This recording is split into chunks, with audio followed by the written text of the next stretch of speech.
It's a way of sportsman. It's Lamont. We are back. Another podcast episode. More NBA news, NBA talk we got for you guys today. I think there are a lot of things going on behind the scenes that are just not getting enough attention. We're going to be talking about it today. Before we get started today, man, make sure you guys check out. Y'all see it right here. Clash TV, man. Summer basketball app. You can download it in the App Store. You can download it on Google Play. Right, it's already started. It's coming in June. It's already started. We're going to be producing episodes, exclusive episodes that you won't find on YouTube. We're going to be producing it and posting it over on Clash TV this summer, amongst a host of other basketball-related content. Man, a lot of you guys be wanting to watch high-level basketball, elite competitive basketball over the summer, but you don't know where to find it. You're going to find it on Clash TV, man. Over 800 games, 15 of the top leagues, the Drew League. You know, all of those Pro-Am leagues, all them games where we see the highlights. Go check it out on Clash TV. You can download the app. Link is going to be in the description of the video, right? You can vote over there. You can chat over there. You can debate when we go live. It's not going to be something you guys are going to want to miss, man. Clash TV, link is in the description of the video. But today, you guys, we got to talk about it, man. The NBA is changing. Right. And the NBA is changing because this has to be one of the first years that I've seen in a long time where some of the best coaches in the league, the coaches with some of the best reputations, with some of the biggest accolades, with some of the deepest playoff runs, even coaches with some of the most recent successes found themselves fired because they failed to get it done when it mattered most. And I don't know if this is just a residual kickback from fans, from media pressure, right? But it's just strange to see such high-level coaches either step away from their positions or get fired. And I think that's bad for the league because what ultimately happens is when these good coaches get fired, all the other teams in the league just want to scoop them up. And I think it ultimately starts to eliminate opportunities from newer coaches that might be coming up. So it's going to be harder to find those hidden gem coaches like an Eric Spoelstra, something like that might just be sitting as your video coordinator and he's just waiting for his opportunity to get leveled up. And so when you just see great coaches get recycled from team to team to team, all it's doing is just taking away opportunities from younger guys that might be wanting to come up in the mix. But this is a business. The business of basketball here in the NBA is to win, and not just win. For most teams, it's to win now. There's so much money that comes with winning now that seems like it's going to be the #1 priority for most teams in the league. So I just want to kind of give a rundown of some of the coaching changes, some of the moves a lot of you guys aren't familiar with. I just kind of want to talk about how I feel like these moves can impact these teams moving forward. I think the first and I think the biggest move or firing of the summer was with the Phoenix Suns. All right. With the Phoenix Suns, Monty Williams was fired, right? After spending multiple years down in Phoenix, man, he helped that team get to an NBA Finals. He was also the 2021-22 NBA Coach of the Year.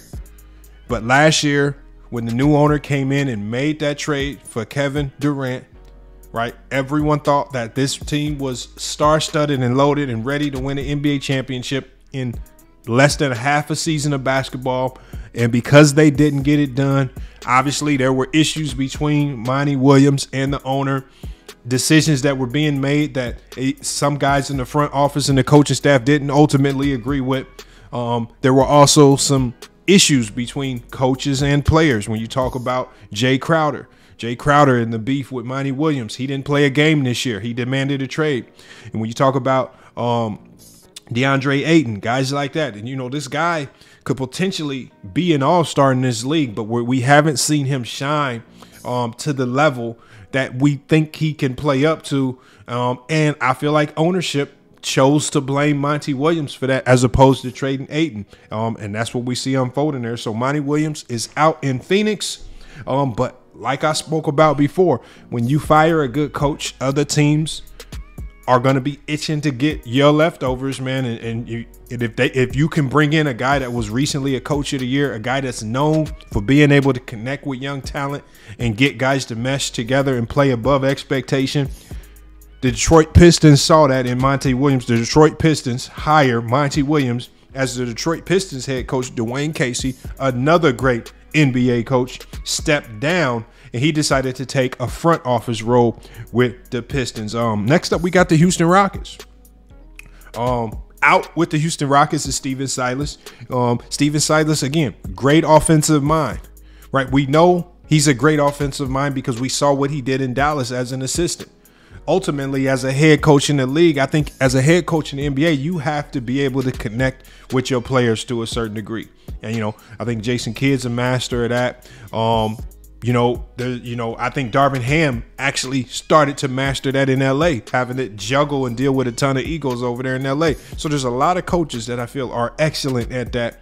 And it's not just about the X's and O's. And I just never thought he was able to connect with that Houston Rocket team. So the Houston Rockets, they do not re-up on his contract. And instead, they go with the controversial hire. The Houston Rockets decide to bring in former Celtics coach, Ime Udoka. We saw what Ime Udoka was able to do in 1 year with Boston. Obviously, the scandal over the summer cost him his job.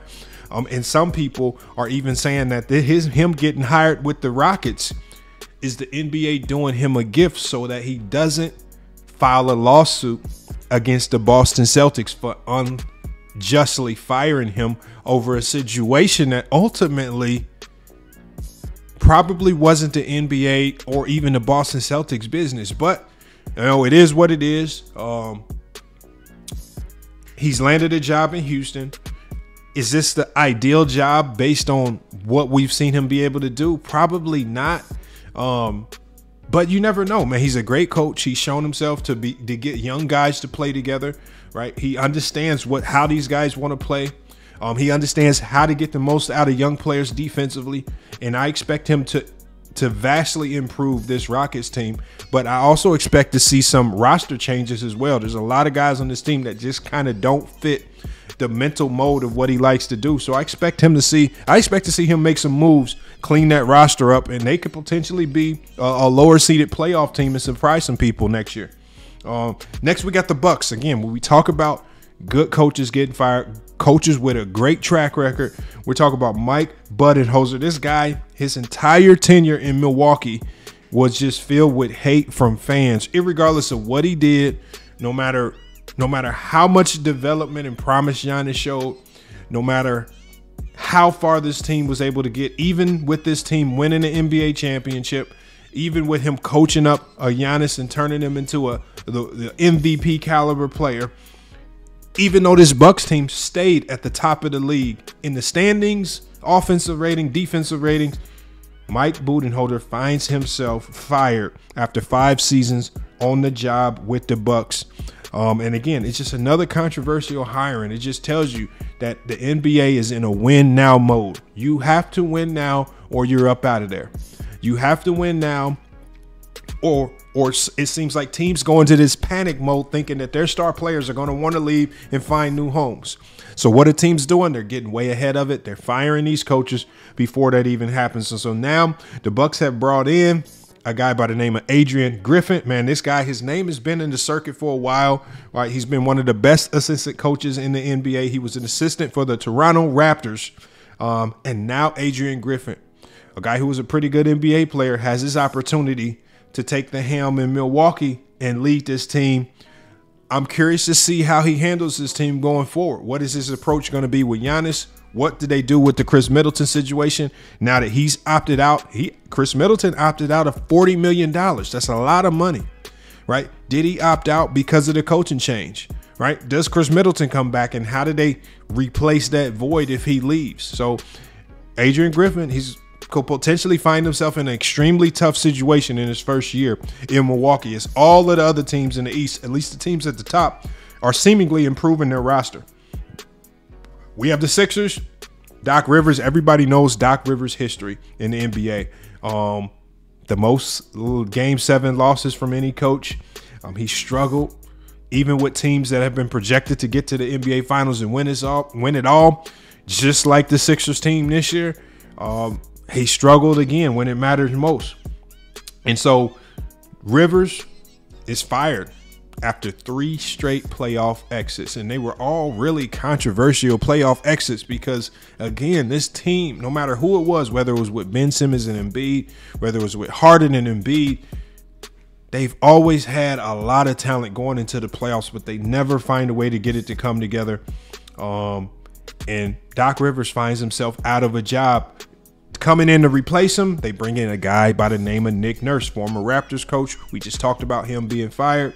And we talked about coaches just simply getting regurgitated in other places, right? Younger guys are not getting those opportunities because when you fire a Nick Nurse, you almost have to hire him if you're looking for a coach. You almost have to put him into your pool of coaches into consideration because he's such an elite level coach. So Nick Nurse, who expects to come in, I believe he's going to come in and demand a ton from Joel Embiid as far as changing his style of play. Same with Harden if he stays.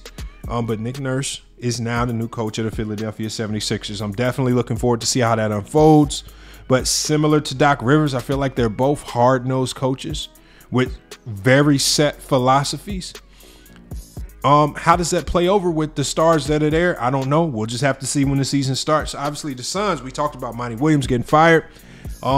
They replaced Monty Williams with a guy by the name of Frank Vogel. And so when we talk about coaches getting regurgitated and rehired, as opposed to giving new young blood opportunities, Frank Vogel, I wouldn't consider he's in that upper echelon class of coaches.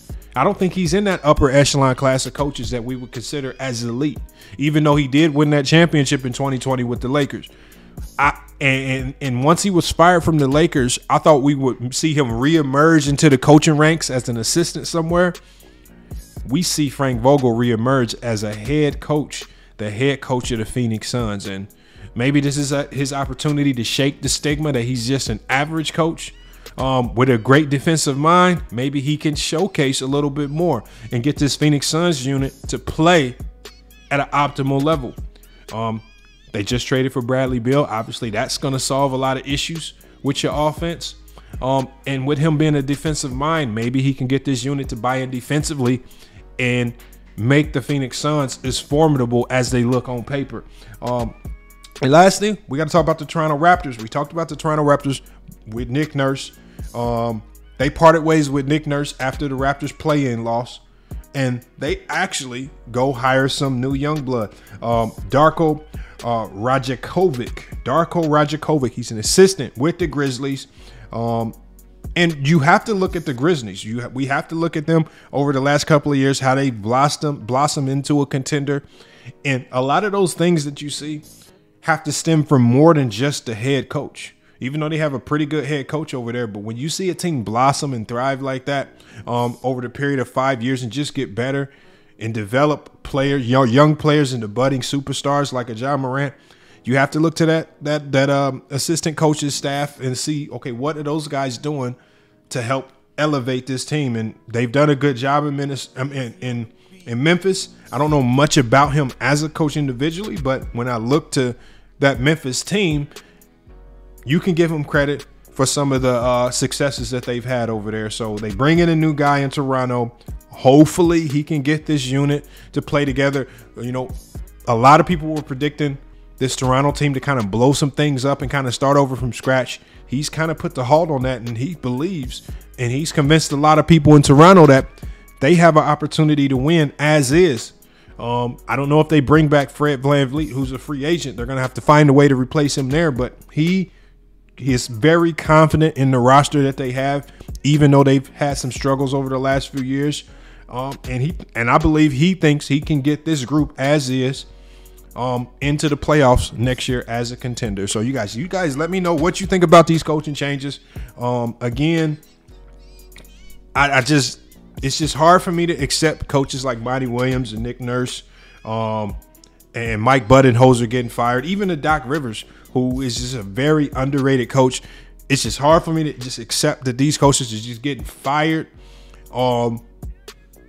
especially in seasons where we can clearly look to other factors outside of coaching that prohibited them from winning. And I just think it's just kind of unfair, but it is the NBA.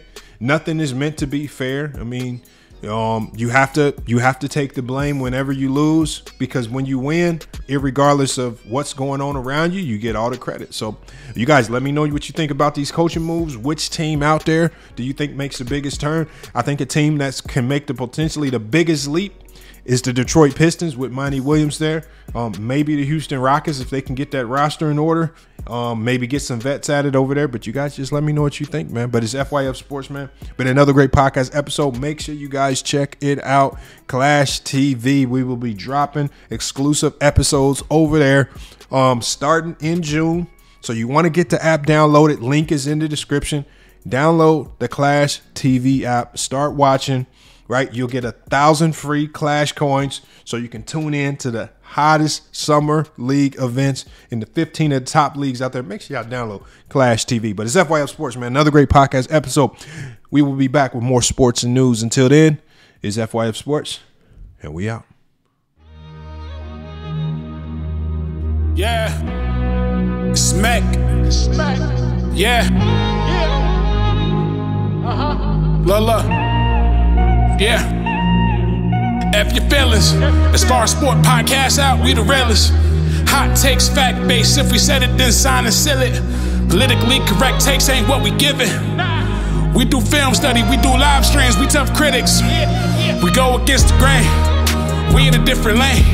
If you ask me who to go, I'ma say it's James.